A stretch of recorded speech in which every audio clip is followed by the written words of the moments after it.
In this video, we'll need to take a look at the last example of historical literature in the Bible, and then we'll have to move on. This will be about the book of Ruth. But before we get there, we need to understand the segue that leads from the story we left to the story of Ruth. If you remember, we left Israel in the wilderness after God had destructed the Egyptian world with the 10 plagues, delivered them with a promise to bring them back to the promised land, reconstructed their world in the desert with the giving of the 10 commandments. Sure enough, now Israel is on the verge of entering Canaan, the promised land. They're on the other side of the Jordan River. They have to cross the Jordan River. There's a fortified city at the base of the mountain, Jericho, and then they'll ascend the mountain to the top of Mount Moriah, or then known as Jerusalem. Moses sends out then 12 spies to go get some reconnaissance so they could strategize how they could not only cross the Jordan, but then overtake Jericho. The 12 spies come back. The majority report, 10 out of the 12, say, Moses, there's no way we can do this. This land is just flowing with milk and honey. We look like grasshoppers compared to these giants. We'd be crazy. 2 of the 12 spies, Joshua and Caleb, says, Moses, if God's on our side, God will fight for us. What do we have to fear? But the people listen to the majority report. And God says, okay, you don't think you can go in the land? Don't go in the land. And the group will wander in the wilderness for about another 38 to 40 years before all those naysayers got what they wanted. They didn't enter the land. Now Israel comes back to Jordan and Jericho a second time. Now Joshua is in command. He sends spies again into the land to get some reconnaissance. The second time, these 2 spies head straight for Madame Rahab, a strange character. She lives in Jericho. She runs a brothel. She's in charge of a bunch of prostitutes. And these 2 spies who were supposed to be getting intel go right to a house of ill repute. They're discovered, but Rahab, a madam, hides them on her roof under the straw. And the next day lets them down the wall with a rope the color of scarlet. And I'll let you ponder why the Bible wants us to know the color of that rope. But the 2 spies are spared. Maybe you've heard or remember what's happened next. Joshua does lead his people into the promised land. They have to circle Jericho one time a day for 7 days. On the 7th day, 7 times, and the walls come tumbling down. And God said, you can plunder the city. It's all yours. Use the resources, except you have to spare Rahab and her family because they've done a good thing for us. And we're going to remember Rahab because she's going to come back in the story, even as we now move on to the book of Ruth. This wonderful little book, and incidentally, only one of 2 books in the Bible named after women. Ruth, and the second one would be Esther. We get to the little book of Ruth. Think of it like a perfect little opera. The prelude of Ruth in the original language of Hebrew has exactly 71 words. The epilogue of Ruth has exactly 71 words. Perfect bookends. 71. 7, perfection, times 10, completion of things, plus an extra credit. In the prelude, we're introduced to a perfect family living in Judea. Elimelech, who I might call Al, it's easier, and his wife Naomi, and they have 2 sons, Mahon and Kilion. And they live in a town called Bethlehem. In Hebrew, Bet-Lechem, the house of bread. Our main characters are introduced as wealthy people, you see. They have 2 sons, and they live in a house of bread. What could be better? Except then there's a pun.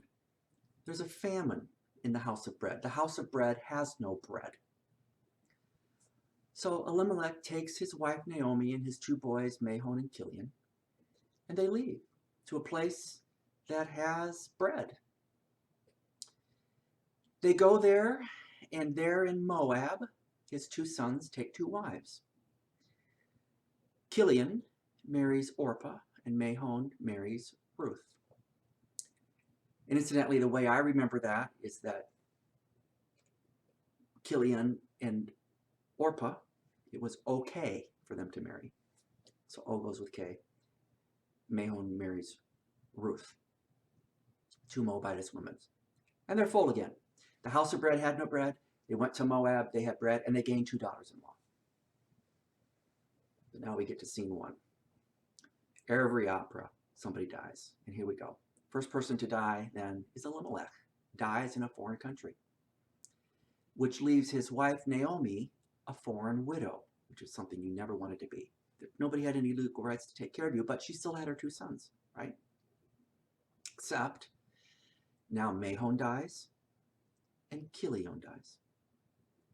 Things couldn't be worse for Naomi. She's a stranger in a strange land with no husband and no sons. So she reasons, I bet the famine in the house of bread is over and I will go back there, because there at least Elimelech has some family that under legal obligations will need to take care of me. So Ruth goes to her two daughters-in-law, Orpah and Ruth, and she says, look, I'm going back to Bethlehem. You're foreign, young Moabite women. You needn't come with me. You stay here and look for your new husbands. Orpah kind of says, good, I was hoping you would say that, and takes off. But Ruth says to Naomi, no. When I made a vow to your son, I made a vow to his family. You're my mother-in-law. Where you go, I will go. Your people will be my people. Where you lodge, I will lodge. Your God will be my God. And inexplicably, though no law required her to do so, Ruth goes back to the house of bread with Naomi, so now that Ruth is a widow in a foreign land. By the way, you'll read this when they come back to Bethlehem. Naomi looks terrible, and her friends kind of say to her, Naomi, what on earth happened to you? And she said, you're right, it's been a heck of a ride. And by the way, she said, don't call me Naomi, you call me Mara, a name that means bitter. The scenes of the opera move on, and now two widows have to provide for themselves. So there was in the Old Testament a provision called gleaning. It was a law given by God that says when you had a wheat field or a grain field and you went to harvest, you would take your sickle and you would cut your grain and throw it in your wagon or whatever, and there's always be spillage, right? Or maybe you didn't get it all on the first cut.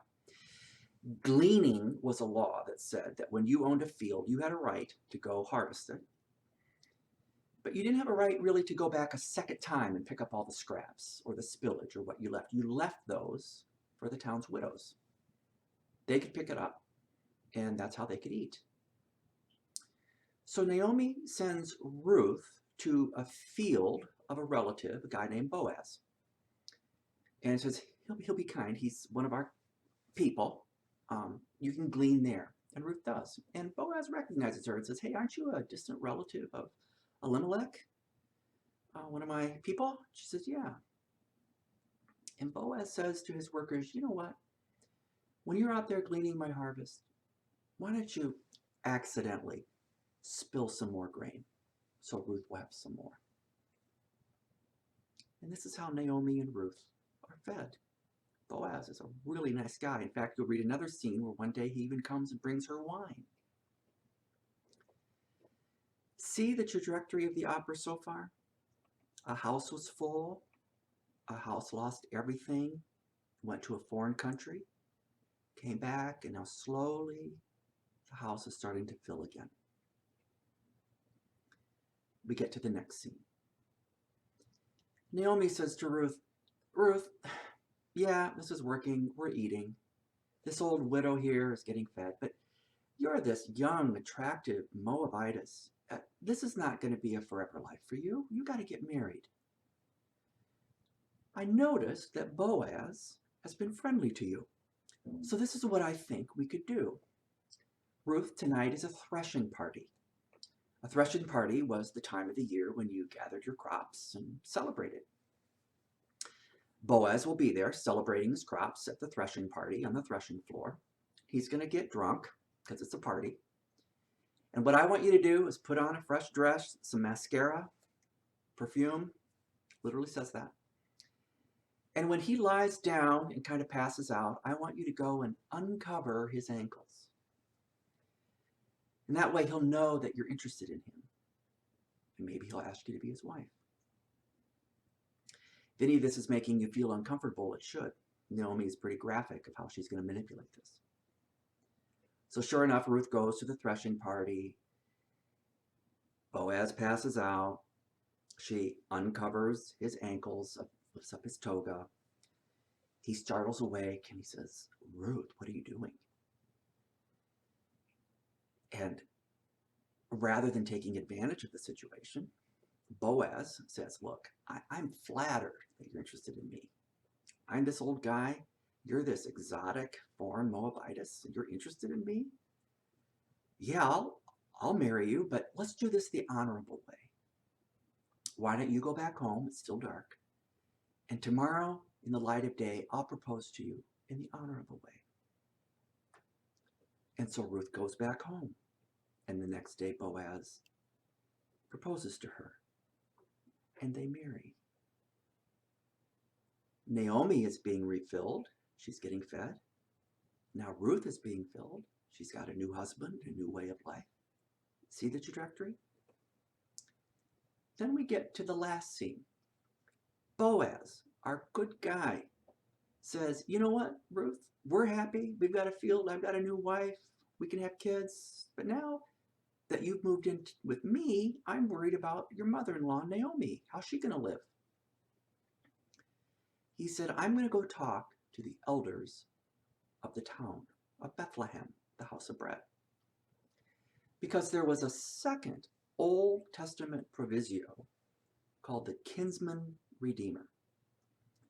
The way the kinsman redeemer worked is that if I died, my brother was to take care of my widow by buying my land from her, from me, from my estate, if you will, and letting her live on it. And I'd pay her rent. So I would get more land to grow my crops, make money, and the widow would win because she'd have an income. So Boaz says, we need to go find that kinsman redeemer. So to buy Elimelech's land now, and Naomi could make a profit this way. So he finds the kinsman redeemer at the city gates, sitting with the elders, and says, "Hey, did you hear about Naomi? She's moved back, and I think you're her kinsman redeemer." And the guy says, "Great." And then Boaz says, "Yeah, I'm sure, these foreign renters aren't what or as bad as what people make them out to be. And, I'm eager for you to meet Mara Bitter. She'll be a great renter. Don't worry." And the kinsman redeemer number one says, "I'm going to kind of pass on this." And Boaz says, "Are you sure?" He said, "Yep." And they exchanged sandals to seal the deal. Well, that now means that Naomi can go to kinsman redeemer number two, second in line, because the guy with the right to first refusal passed it on. And wouldn't you know it, the second kinsman redeemer was in fact Boaz. Remember how I told you he was related to Elimelech? And so now Boaz gets even more land. His mother-in-law, Naomi, now has an income.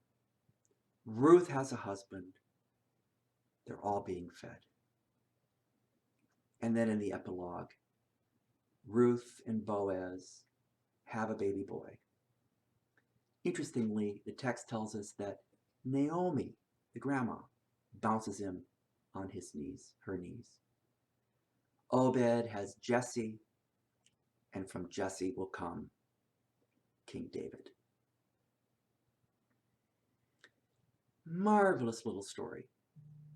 Now, what are we to make of it? First, it's a transition story. It tells us where King David will come from.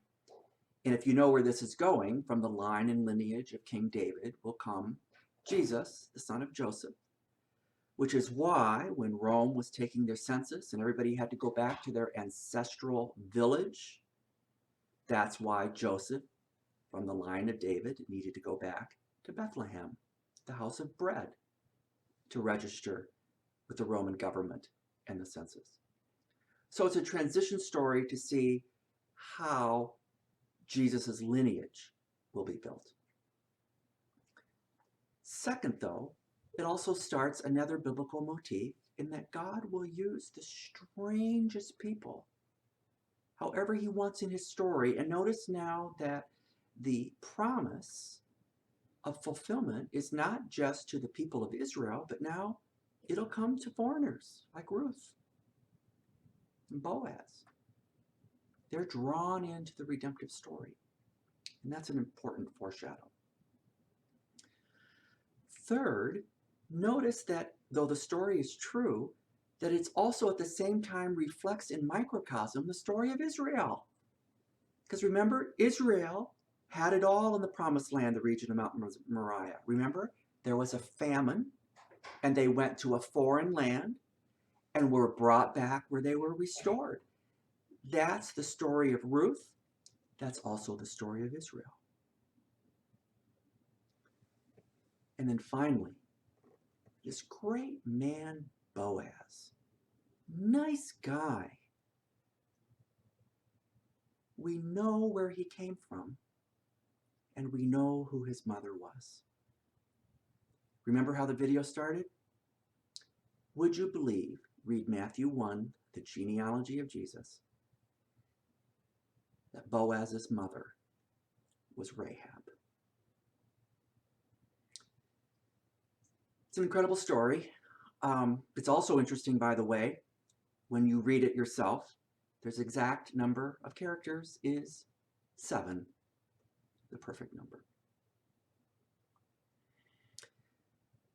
There's a lot of other layers to Ruth that I wish we had time to talk about. Just like when we talk about chiastic structure, how the Hebrews always write so that the middle is always the point of the story. Well, in the original, if you look at the exact almost middle thought of Ruth, almost the exact middle thought is Naomi asking rhetorically aloud in the field to Ruth, can you believe the goodness of God in all of this? It's a great theme for the book of Ruth. I hope you're excited to go read it, and that's your assignment. And we'll see you next time. We have to leave the historical literature, and we'll move on to both poetry and to prophecy.